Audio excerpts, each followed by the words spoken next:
TimeSplitters Rewind is here. It's real. No, not a leaked thing from the team that's unfinished, but an actual release from the Rewind team. This is surreal. I have the same sort of feeling I have towards Rewind releasing that I did when Black Mesa released as a mod. I never thought it would come out. But like Black Mesa releasing without Zen, TimeSplitters Rewind is releasing without TimeSplitters 2 or Future Perfect's campaign, and it will likely be years before we see those. Hey everyone, Jarek here. I pretend to be a dragon on the internet, but today I felt like being real because I was too lazy to put on my VR headset. I don't think anyone actually cares how I present myself. If you're here for TimeSplitters, you're here for TimeSplitters. If you're unaware of what TimeSplitters Rewind is, it is a remake of TimeSplitters 1, TimeSplitters 2, and TimeSplitters Future Perfect all wrapped into one package. But like I said, this is the early access release. So as of right now, there's only the TimeSplitters 1 campaign, all of the challenge modes consisting of things from all of the games and some new stuff, and the arcade mode both as the arcade challenges and multiplayer, again with content from all three games and some new stuff. Needless to say, that's a very ambitious project. And again, I'm incredibly surprised that we saw anything release. Anytime I saw news about TimeSplitters Rewind, it was always something about development hell, like their whole team basically disbanding and starting over, which did happen. So it's amazing that we're getting a release. And it's extra amazing that it's this good. They were very faithful to the TimeSplitters brand. I mean, this looks and feels like TimeSplitters, down to the little minute details. One of the first things I wanted to test was, will the smoke hurt you after an explosion? All right, let's see. It does. It just doesn't linger anywhere near as long. Suicide. It still has knockback with the recoil. You suck. That doesn't just accidentally happen, that's an intentional thing they decided to do to keep it as close to the original games as they could. And this goes with everything. For example, those zombies doing that duck melee move, how it hits you immediately for no reason, yeah, that still happens. Personally, I would be fine if they removed both of these things. Hindsight, kind of annoying, but whatever, I respect that they're trying to keep this faithful to TimeSplitters. Editing Jarek here, I can't believe I almost forgot to mention this in the video, but the biggest aesthetic change from TimeSplitters 1 and 2 is the fact that since Future Perfect is in here, you now have full hands and reloading animations. It's almost jarring to see in TimeSplitters 1 and 2 maps because I'm so used to you not having any hands and every time you reload it, you just dip the gun out of frame and then it's reloaded. This obviously does change the gameplay a little bit because reloading animations do take longer than just a quick dip down and now you're ready to go again. That said, I have legitimately gotten a bunch of comments on TimeSplitters 2, Adaka, and Project Silverfish videos of people saying they literally won't play the game because you don't have hands. Which, if I'm gonna be brutally honest, that's just really dumb. That's incredibly stupid. You are limiting yourself from really good games because of one small thing. But at the same time, I am certainly not complaining if they do add hands and reloading animations. I do think this adds to the game, and I don't think anyone's going to complain about this. Oh, and of course, this is free. That kind of goes without saying. This is a fan project. It's not made by an official studio, so they wouldn't be able to make money with it, but it's really nice to see a free project with no microtransactions. You just click download, you launch it on your computer, and you can play it. Also, it has online multiplayer and online co-op, which is awesome. A fan project having this out of the box and you don't even need to do anything is so fun. Now, I'm aware that Rewind came out a couple of weeks ago at this point, but I was having dental issues last week and couldn't make any content, and I knew immediately when Rewind came out, like literally the moment it came out, I saw it, I was aware of it before anyone told me, and then I proceeded to get spammed on YouTube and Twitter and everywhere else for the next few weeks, still to this day, trying to alert me that Rewind is out. I know, here it is. I'm just as excited about it as you guys are. When I first launched the game, I was immediately impressed. It came with the TimeSplitters music that we all expected, and the main menu just looked like TimeSplitters. Editing Jarek here, I actually didn't even realize that the music at the main menu is totally new music. I thought it was just music from TimeSplitters 1 that I didn't recognize because I played 2 and Future Perfect way more than the first game.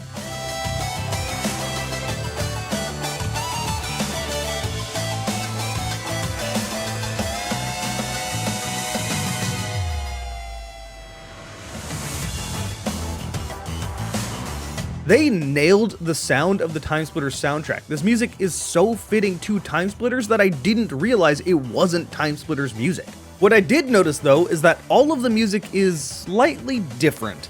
And that's because they just remade the whole soundtrack of the original game. I'm going to be honest, I don't like this new soundtrack as much as the old soundtrack, and not for nostalgic reasons. The music feels like it's missing some sort of fill-in. For example, the Ice Station track is missing that deep guitar riff and all the other deep sounds to really fill in the song.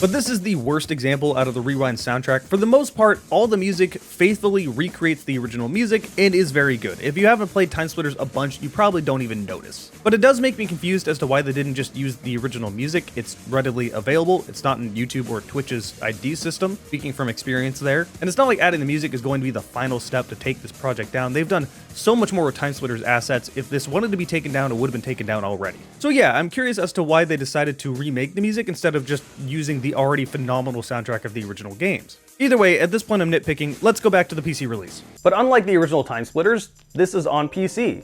So how are the settings?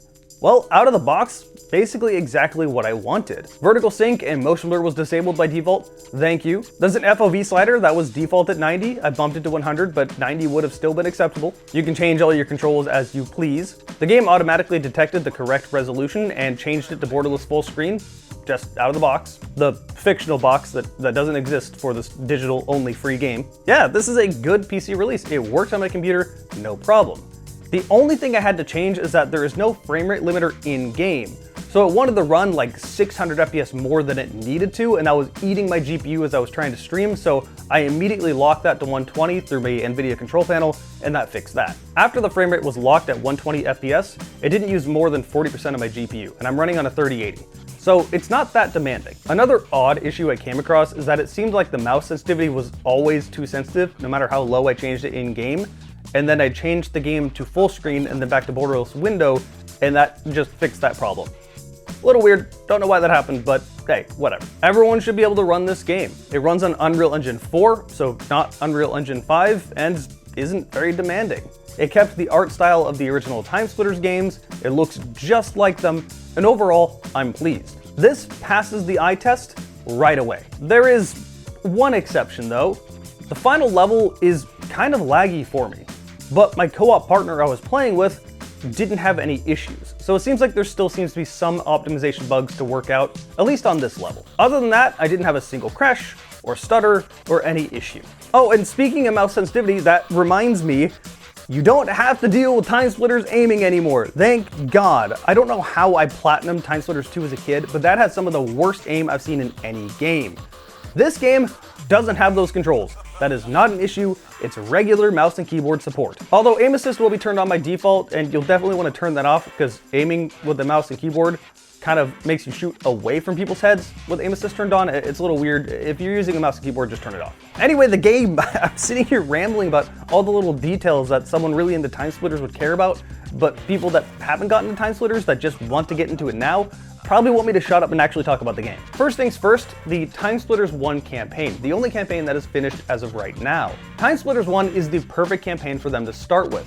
It's also the one that I think people have played by far the least. Free Radical was just trying to get TimeSplitters out the door. They were really struggling with publishers.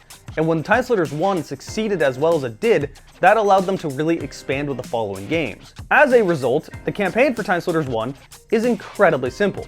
There's no cutscenes, there's no story, you spawn in a map, you walk across the map, you pick up an objective, and you bring it back to where you started, or somewhere else you need to deliver it to. It's basically an elaborate game of capture the flag. Except with every level you have a different time era to go to, meaning every level is different, the weapons are different, the enemies are different, all the assets in the entire game are different per level.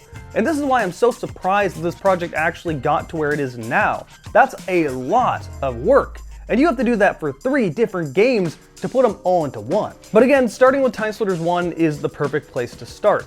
Since it's simpler, you can kind of get to figure out how TimeSplitters really ticks, and then expand yourself with TimeSplitters 2 and Future Perfect. But if it was just the TimeSplitters 1 campaign, I would kind of go, that's interesting, that's unique, but whatever.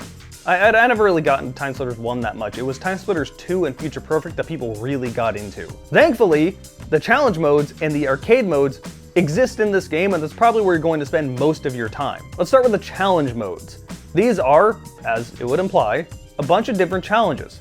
For example, break a certain amount of windows with bricks. Do this in certain time periods and get bronze, silver, gold, or platinum. Unlike the campaign, these challenges are borrowed from TimeSplitters 1, 2, and Future Perfect, as well as some of their own unique new ones. Again, this really impressed me and kind of reminded me of how Black Mesa did things, where occasionally they would put their own spin on it while sticking true to the original Half-Life. There was another game I got a key to a few years ago called TimeShifters.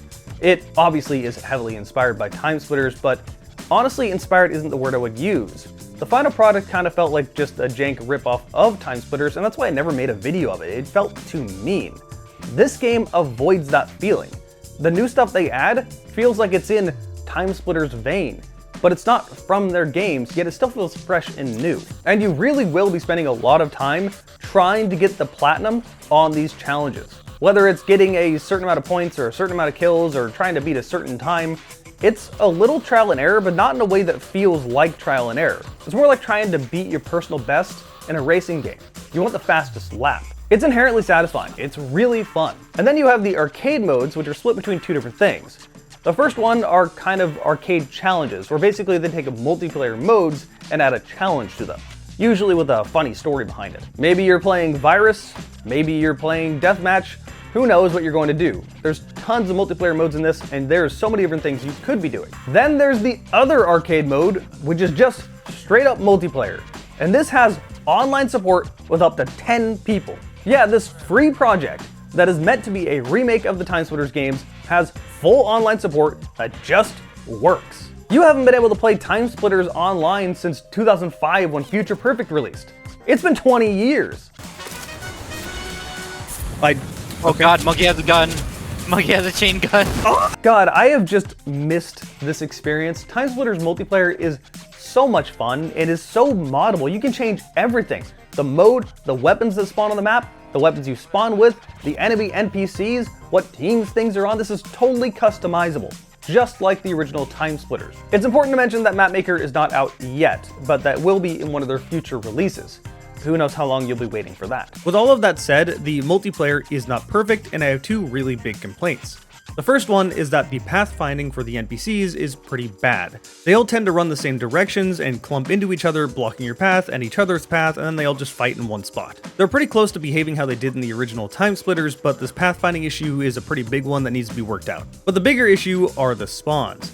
The spawns are strictly made for Team Deathmatch, and they do not care if an enemy is near you. Now for Team Deathmatch, this is kind of a minor issue. You're spawning in your base with your team, so whatever. But for free-for-all, this is a massive issue because you're always spawning on top of each other. You don't actually play on the map, you just play on your spawn. Combine that with the fact that you have pretty generous spawn protection, and yeah, this kind of just turns into a clusterfuck in the spawn rather than actual free-for-all on the whole map. Even if you're not playing with bots, this would still be an issue. I'm sure this will be worked out because free-for-all is a massive component of TimeSplitters compared to other multiplayer games later, and once these two complaints have been worked out, I really don't have anything to complain about with the multiplayer. It is a ton of fun. So if you cannot tell, I am very excited about this release and had a lot of fun.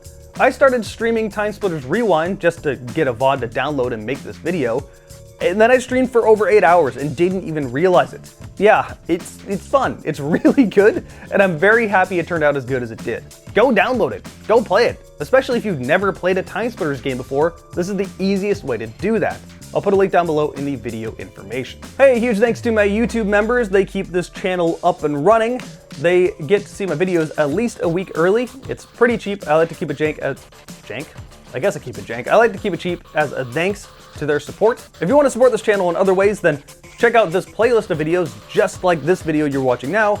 Check out this recommended video here. You can subscribe here, or you can follow me on Twitch right here. I stream every single week. That's where all the footage comes from. Thank you guys for watching. We'll see you next time.